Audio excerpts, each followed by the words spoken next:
Hello guys, for today's video guys, ayusin natin to guys yung aking lutuan dati. Yun, nagtatrabaho pa sa ako sa construction. Hindi ko napansin guys, sira na pala yung aking plug or yung wire nito guys. Tinry ko siyang open kanina, yan, di na po siya ilaw.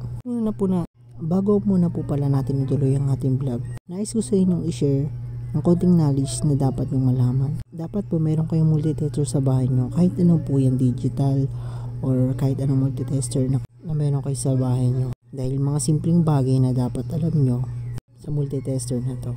Dito kasi pwede niya masave ang inyong buhay at meron kayong mga sira sa bahay na basic like mga wire. Ito na nga, nilagay ko siya sa AC guys. Ito yung 250, 220 na makikita nyo dyan na 1000. Sinet natin siya ng 250 at sinaksak ko siya sa aking extension at may reading siya guys. Ibig sabihin meron siyang power.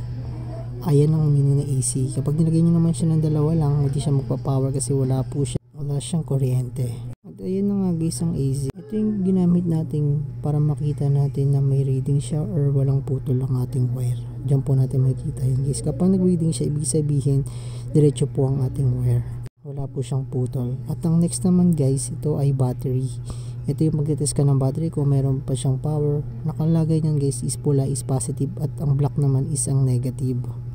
At sana guys, meron kayong natutunan sa ating multitester na simpleng bagay na pwede nyong matutunan at makakatulong sa inyo to sa panghabang buhay. Bumalik tayo sa ginagawa natin.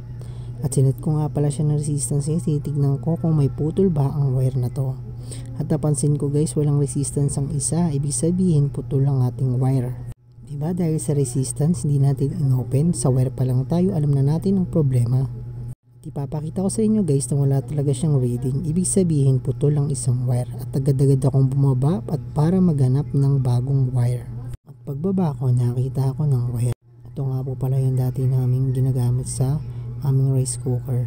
At tinis ko muna siyang dalawa guys kung mayroon bang putol ang dalawang linya. At goods naman siya guys at wala siya putol.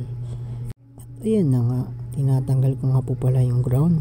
Dahil sa nakuha nating plug is wala siyang ground. Balit dalawang tusok lang siya guys, walang pangatlo. At gigil na ako nyan guys, kaya inopen ko siya. Ayan na nga, natanggal ko na at sinaksak ko siya agad-agad at ayan na, gumana na siya.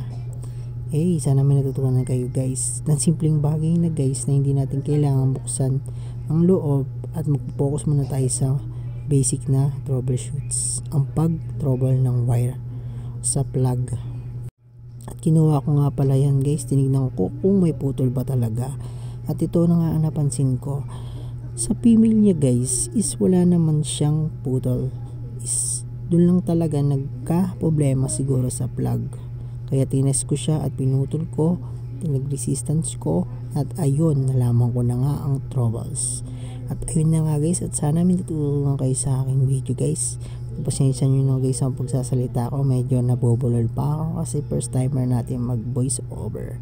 At ayan ang problema. At sana guys may natutunan kayo talaga dito sa ating video. Was lay and was a wap wap, hindi na mahal ng jowa.